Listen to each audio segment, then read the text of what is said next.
Curi 1.1 bilion. Patutlah boleh buka jom buka Joli buka Patutlah ada PT untuk buka Fleximat dan Kesum, jual harga rendah rupanya. Tak apa, kita tunggu. Daripada Friends of Mazli balik, Faiz Naaman ni yang bersatu lompat dalam PKR tu kan. Cuma dengan 1.1 bilion buka Fleximat sebuah dan sedih lagi cara YB berhibur.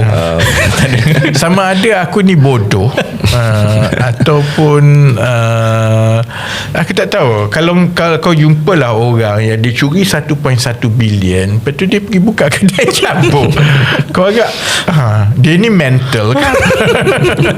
Dia tak waras kot kan. Dia ada fenomena macam inilah. Saya ingat Faiz Naaman ni dia bergaduh lebih awal dalam Bersatu kan. Jadi dia masuk selepas kita dah jadi kerajaan. Saya ingat dia berharap sangat. Dia masuk sebelum PRN negeri kan. Awal-awal masa PRN negeri Selangor kan? 6 negeri. Mungkin dia berharap supaya dia dapat kursi masa tu lah. Dia belum dapat kursi. Jadi sekarang ni dia kena beria-ia.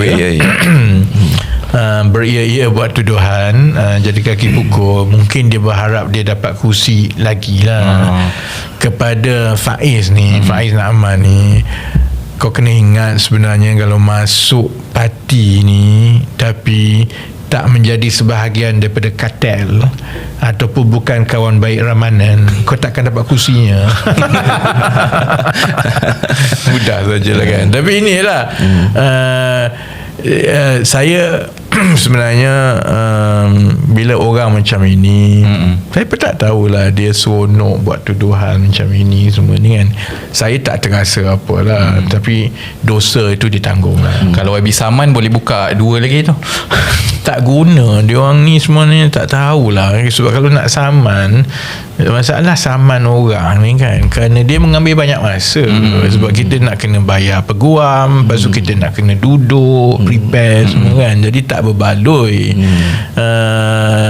Dan yang kita kena saman nanti tu kita adalah orang yang kena saman tu kan. Saman tu kan. Tapi kalau setiap level cyber trooper ni dah jadi level caplos dan ni dia ni kan, dia apa namanya buat conjecture yang memang tak waras punya conjecture kan.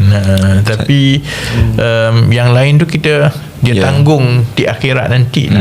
Ya baby. Saya rasa sebab dia beria-ia, mungkin sebab dia baru dalam parti PKR. So dia kena jadi caplos yang lebih besar. Dia kena tunjukkan dia ke depan. Dan sedangkan saya perhatikan yang orang lama kan dalam parti tentang kes ni kan, ramai yang sebenarnya berdiam diri sebab mereka tahu sebenarnya apa yang berlaku. So dia orang tak nak tambah katakan dosa lah dalam kes ni. Actually Chan has a good point. Yang banyak echo pasal 1.1 bilion ni actually Ceplos dengan yang baru masuk. Yang lama ni siapa? Contoh-contoh yang lama, Nurul Izzah memang tak komen pasal apa-apa.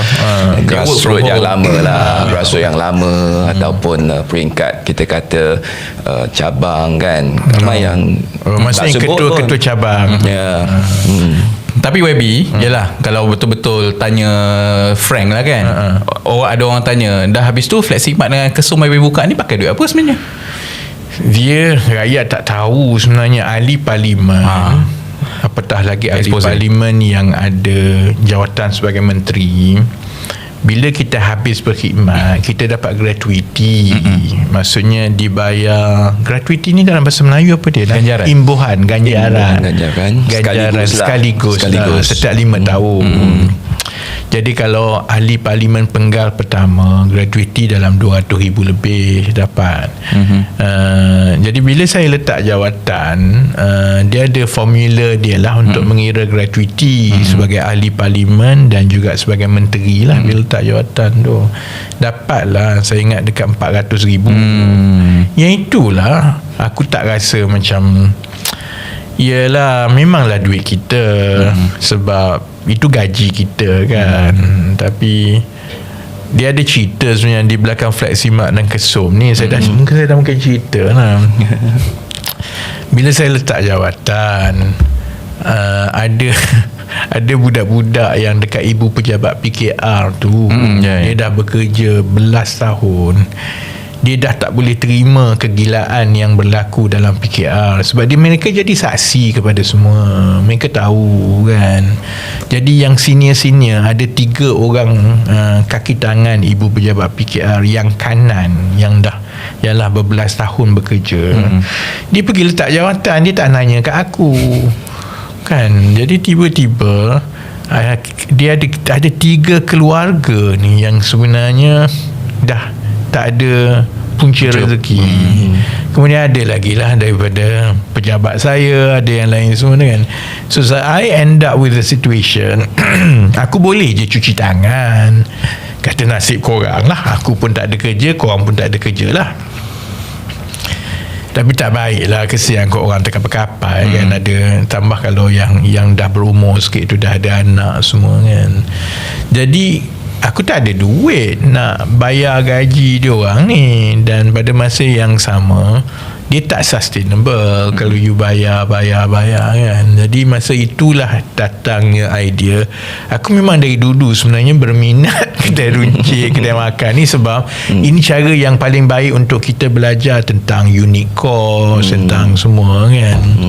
Jadi daripada situlah aku ingat okey lah, Allah dah bagi rezeki, ada gratuity 400,000. Kalau pakai kat kita pun setakat tu je kan. Jadi baik letak duit ini untuk buka perniagaan social enterprise. Kalau kita jadi dia banyak manfaat kepada orang lain. Dia juga boleh pastikan ialah budak-budak ni ada kerja. Pada masa yang sama juga dia boleh bagi kebaikan kepada orang ramai, dapat makanan yang berpatutan. Dan kalau kita boleh buktikan model itu boleh berjaya, dan kita boleh cuba yakinkan lebih ramai orang pakai model yang sama. Jadi daripada situlah saya letak 400,000 saya tu untuk buka. Aku menyesal lah sekarang kan. Tapi masa itu kan itulah, bukanlah ambil 1.1 bilion jolly pergi buka Fleximat dengan Kesum. Kalau ada 1.1 bilion dia jadi macam jolok lah, duduk kat luar negara, kaya raya, kereta. Paling kurang pun kalau tak jadi jolo pun jadi macam Farhan kan, rumah puluh-puluh juta semua. Tak adalah macam aku menyewa sekarang kan, buka kedai runcit, kedai makan. Tak masuk akal. Tak pernah lagi dalam sejarah Malaysia ada orang yang berkuasa ambil duit sampai 1.1 bilion pergi buka kedai runcit. Tak pernah berlaku.